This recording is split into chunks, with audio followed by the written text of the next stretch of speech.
Olá pessoal, sejam bem-vindos a mais um vídeo aqui do nosso canal, seguindo da série Ciência da Construção.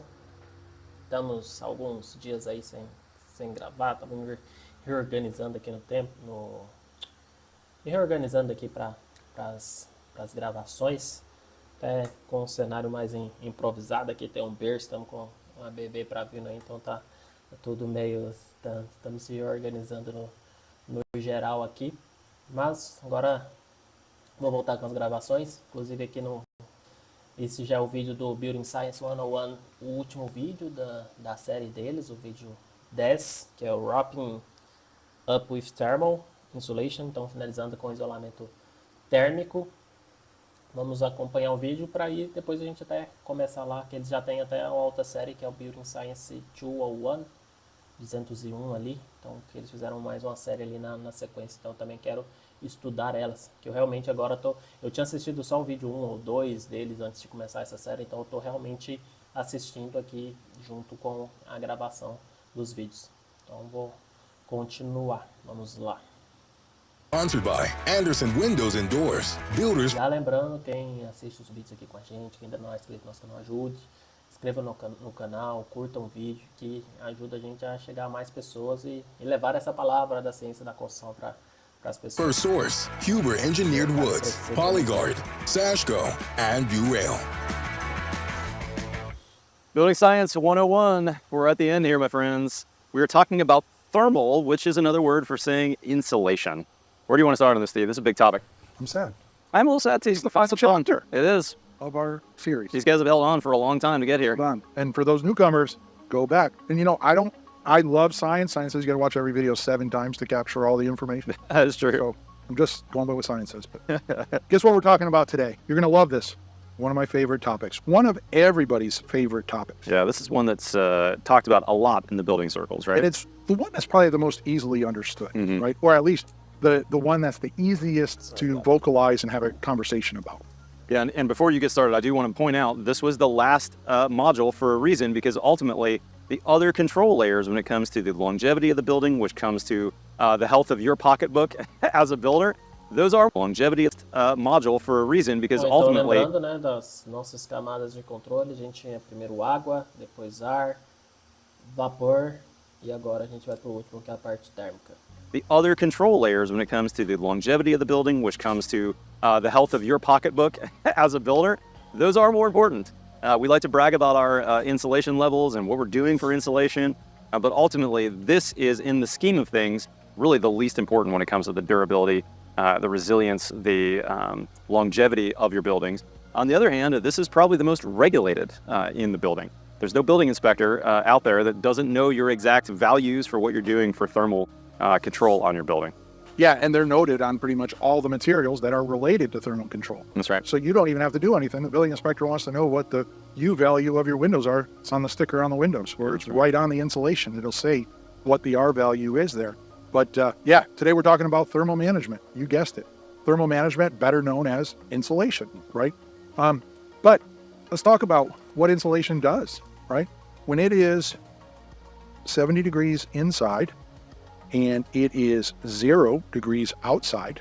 And if you remember earlier, what does heat do? Moves from high to low. So in this case, heat is trying to make its way out of my wall assembly. When it is 100 degrees out here and 70 degrees, heat is trying to make its way into and through my assembly to the inside, because what it wants to do is it wants to make that temperature 85 degrees somewhere, right? It's trying to equalize that temperature. Então, lembrando como é o calor que se movimenta, ele deu o primeiro exemplo, se tiver 70 graus dentro e 0 graus fora, o calor vai tentar sair. E quando tiver 100 graus fora e 70 graus dentro, o calor vai tentar entrar. Temperature. So, Vai equalizar a we have to put up le resistance. Sounds French. It does. You didn't know I speak I French. didn't know you spoke French. Me neither. Les resistance. Me neither until about 2 minutes ago. So, resistance, better known as R value. Yep. Right. The amount of resistance, R value. R stands for resistance in there. So, higher the R value, the more resistance that we get. The lower the R value, the less resistance.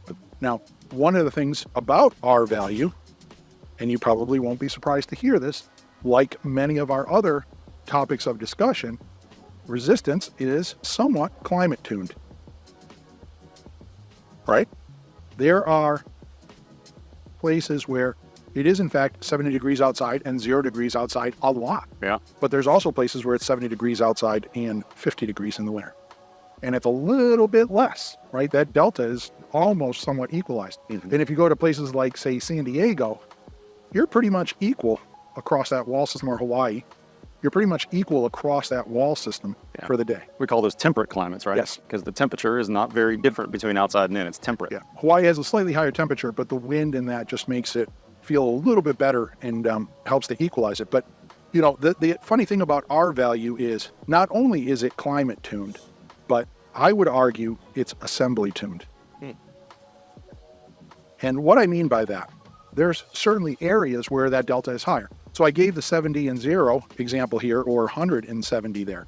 If we go down into this crawl space and or basement, and I say, this is still 70 here, but this is 55.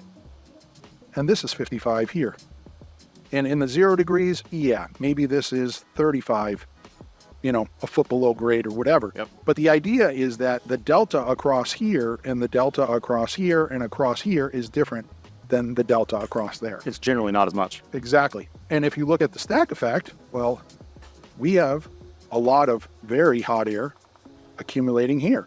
And hot air wants to equalize. And even though this is 70, this might be, in fact, 72 degrees inside that room. And that air is trying to equalize with my 0 degree attic in some places. Yep. So depending on where I am in the building, depends on how much R value I put in that assembly. Yep. So down here, you know, Building Science Corporation, which, you know, we haven't mentioned it, but Building Science Corporation has a website that has an immense amount of knowledge for free. Buildingscience.com is the website. Buildingscience.com. And like, you're not going to find one-stop shopping in building science better than buildingsciencecorporation.com. For sure. So go there. But they have a paper that Joe wrote, and it's called the 10, 20, 40, 65 rule. At least that's what I call it.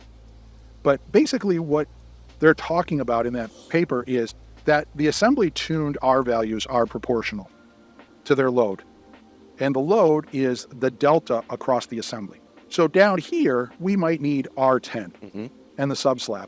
In our basement assembly, because that temperature is getting colder, and I'm talking heating climates right now, then that wall insulation bumps up to 20. Above grade walls, we bump that up to 40. The roof system, we bump that up to 60. And then windows are R5. So you can see those numbers, those are assembly tuned, or what I would term proportional to the delta that they're challenged by. Now, insulation in all the areas of the house that you mentioned, Steve, except windows, resonate with me when I think R value. But for windows, you mentioned the value 5 as an R value. I always think of windows as U factor. Can you explain that difference? Yeah, Só pausar aqui antes dele falar. Acho que o ponto interessante é que o Brasil, a grande maioria do Brasil tem muita dificuldade. E não que lá também seja comum, tem eles que falam disso, mas quando se olha no geral as construções lá, também não é todo mundo que tem essa preocupação. Então, mas falando aqui do Brasil, que é a nossa realidade, esse entendimento da resistência térmica, do isolamento térmico, do nível de isolamento térmico também é fraco, é cru do Brasil. A gente, primeiro esse entendimento que o isolamento vai depender, o conforto térmico vai depender da região onde está inserida. Então, se a gente vai construir uma casa no Rio Grande do Sul, é totalmente diferente de construir aqui em São Paulo, de que construir em Goiás, de que construir no Nordeste, no Norte. Então, primeiro, essa consciência de construir adaptado ao clima da região, e depois é o que ele chama de assembly, a montagem ali, os sistemas que vai ser utilizado na construção. Então, além de projetar para o clima, a gente precisa de entender os materiais que vão ser utilizados em toda a composição. Porque, igual ele falou, o R-value da fundação vai ser um, das paredes vai ser outro, da cobertura vai ser outro, das janelas vai ser outro. Então, esse entendimento de cada um dos materiais que vão ser utilizados na construção, junto com o local onde está sendo construído, é algo que a gente precisa de aprender bastante, principalmente que a gente está cada vez mais com variações climáticas grandes, então o conforto interno da casa. Eu acho que as pessoas até já esqueceram de novo, né? Na pandemia todo mundo lembrava, preocupava com a qualidade da casa, interno, que ia passar mais tempo em casa, mas acho que rapidinho a gente esquece desse tipo de coisa, né? Então a gente que é profissional, a gente precisa de sempre estar enfatizando sobre isso, batendo nessa tecla. Certainly, and it's going to take us right into the next topic, but the reason windows are measured in U value is because they're not a sole component, right? Insulation is very easy. They take a piece of insulation, they put it in a hot box, they seal it up, and they measure the resistance of that material to heat flow, right? A window, if I look at it in section, right, there is a frame. The frame has pieces of plastic. It has different pieces inside. It has the IGU, which is the glazing unit. There's a spacer mechanism in there, but there's a whole different set of components that do that. So you can't measure the R value there because it would be like trying to measure the R value of my t-shirt if I put a sweater and a jacket on, right? Because the t-shirt alone certainly has an R value or a resistance to flow. But the minute I put a sweater on, the sweater is going to slow the heat flow through my shirt. So now as I add components like the jacket, the heat is going to flow even slower through my shirt and through my sweater. So you no longer can measure the R value of a material when you're measuring the resistance of an assembly. Okay. Right? And we're going to talk about that again, so hold on to that. But that's why windows are measured in U values, because everything has a resistance to that heat flow. And how do we know how U factor correlates to R value? So it's very easy. A U value of, say, 0.20 is actually, and I picked that number because it's simple math, the U value is actually the reciprocal of the R value. So 1 over 2.0 is R5. Got it. Right. So, or R5. So 0.33 window U factor is R3. Is roughly an R3 window. Right. Yeah. So the lower the U value, the better the window is, or the assembly of components, whatever we're measuring by U value, the higher the R value, the better. Yeah, so makes sense. Depending on what you're talking about there. Got it. So we talked a little bit about resistance. We talked about the proportional, but we're going to go back and we're going to bring in a thought that we talked about in air tightness. So Joe coined the red line test, and I'm not going to say I coined the green line test. But you can. But what I'm going to say is that I've taken Joe's information that he taught me, and I curated it a little bit. Okay. And then I'm regurgitating it to the building industry and saying, just like air tightness, we need continuity in insulation. And guess what? Wherever I start, I should be able to close that green line, just like the red line test, and be in confidence that I have insulation all around my assembly. Give me some examples of where there might be a discontinuous green line. Então, lembrando, igual ele falou lá na parte da estanqueidade, para a gente garantir a estanqueidade da construção, a gente precisa de fechar toda a envoltória da casa. Quando a gente fala de isolamento, também é a mesma forma. Então, ele não, aqui não está entrando na parte de acústico, mas tanto o térmico quanto acústico, se a gente quer isolar realmente, a gente não pode ter nenhuma passagem que não esteja com esse nível de isolamento que a gente quer. Então, falando da casca da casa, a gente precisa de ter, igual ele falou, passar a linha verde e todas as linhas precisam, e toda a linha precisa de se encontrar em algum ponto. Well, like Joe would say also, if we could build houses without clients and windows, we could build a hell of a house.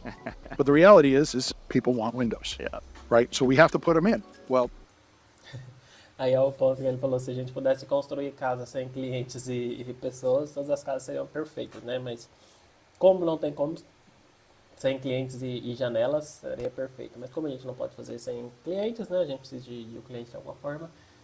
E os clientes querem janelas, a gente precisa de encontrar a solução e colocá-las. Que aí é outro ponto que o Brasil negligencia bastante. Janela não é só para tampar buraco. Janela precisa de acompanhar essa função, essa qualidade da construção, porque de nada adianta você ter paredes com isolamento, cobertura.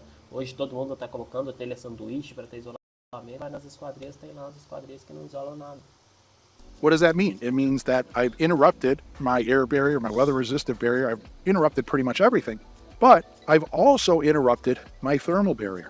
And whether I believe it or not, the window now is my thermal barrier. That's right. Or component of my thermal barrier. And now all of the pieces that bridge that window unit through the rough opening to my thermal barrier in the wall are also components of my thermal management system. And that's why I keep talking about these things as a system, because we have to dispel the myth of thinking of, well, my thermal management is the insulation. No, it really isn't, because at some points in the wall, it could be the stud work, the king and the jack frame that are adjacent to that rough opening. There's no insulation there. Yep. But they still have an R value in a 2x6 of like 5.8. Yeah. So there's a little bit of R value there, but it is still, even though it's not insulation, they have thermal properties. The same with windows. Glass is horrible, but we can add films to the glass to enhance the insulative properties. We can space the glass and seal in gases like argon or krypton, which add to the insulating value of that IGU. So there's a lot of components that make up this thermal management system. So you really, as an architect, you need to get your head around the idea that we're not just talking about insulation. Yeah, it's real easy to sit there and say, hey, put R21 in the wall. But you really need to understand, well, what happens down here when the wall stops? What happens with the insulation here? Is that the same as insulation on this wall? Is that the same as the insulation underneath my slab? That's right. Chances are it probably isn't. Yeah. And there's a lot of choices. It's not just one choice, like, okay, we're going to put a 20-pound XPS rigid foam R5 under the slab all the time.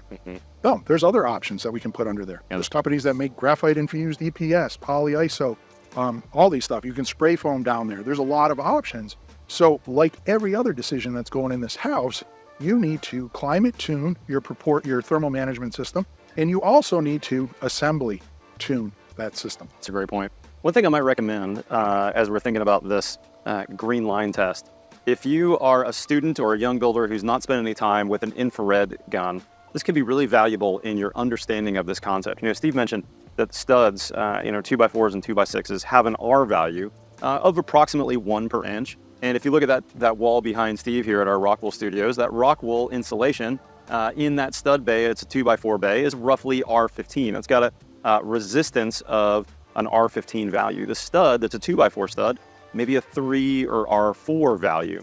If I were to look at that wall from an infrared camera on a cold day outside, those studs would be transferring a fair amount of heat from the inside of the house outward, and they would actually look cold on the infrared camera as compared to the stud bays that have those Rockwool bats on them, which would look warmer because they're keeping things warmer on the inside of the house on a cold day outside.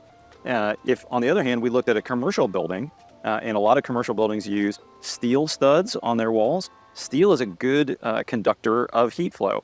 You know, we don't make electrical wiring out of wood. Atenção que esse aí agora vai falar da comparação do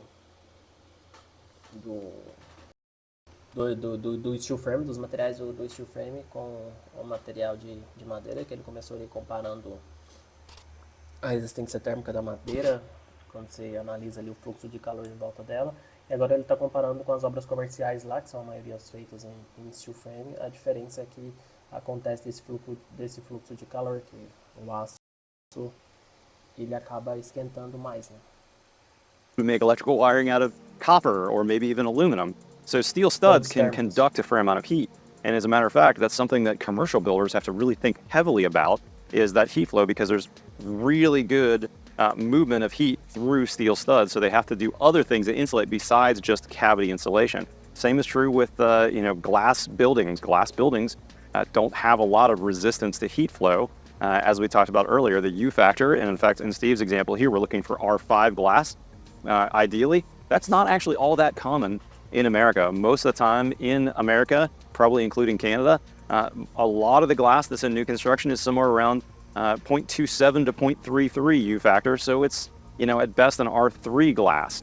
And that's true with, big commercial buildings as well. So as we think about this thermal resistance, thermal management, there's a lot to think about. And that infrared camera, if you can borrow one, rent one, if you happen to be watching this in a classroom, that could be a great field study for you and your classroom to go out there and look at some various buildings through that infrared camera and see what those images look like.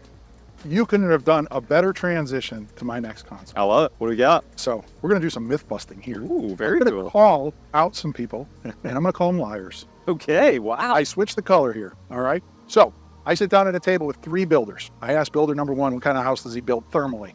He says, you know what, Steve, we build the code R21 walls. So, okay. Builder number 2, you're a little bit better of a builder. He goes, of course, yeah, we build an enhanced wall system. We're right around R30.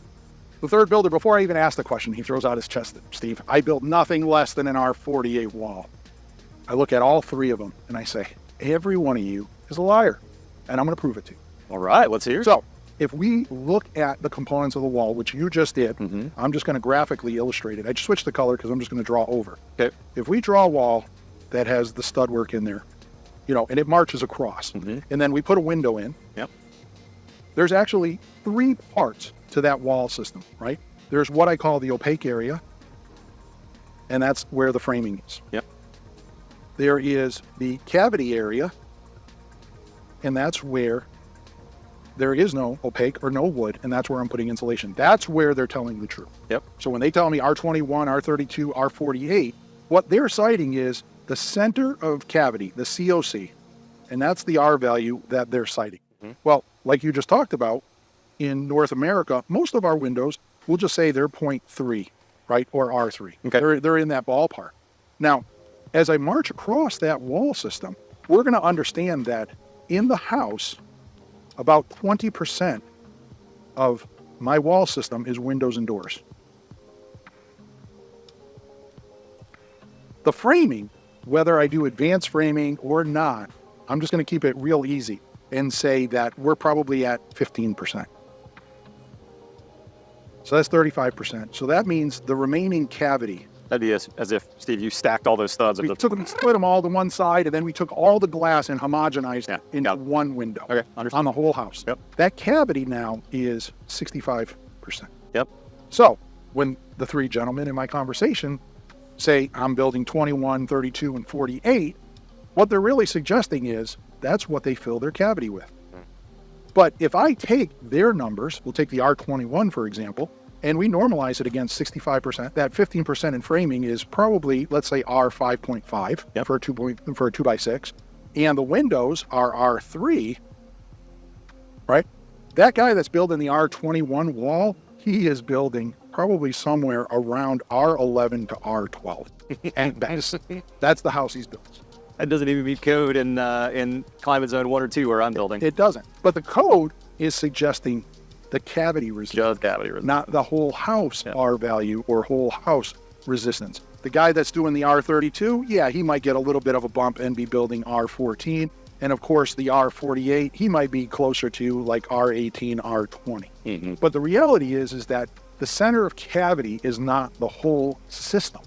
Now, the last piece to that is I can't really enhance the windows by adding something to it. I just have to swap out and buy a better window. Yep. Right. And there are companies that you can get triple glazed windows from domestic manufacturers. We can import them.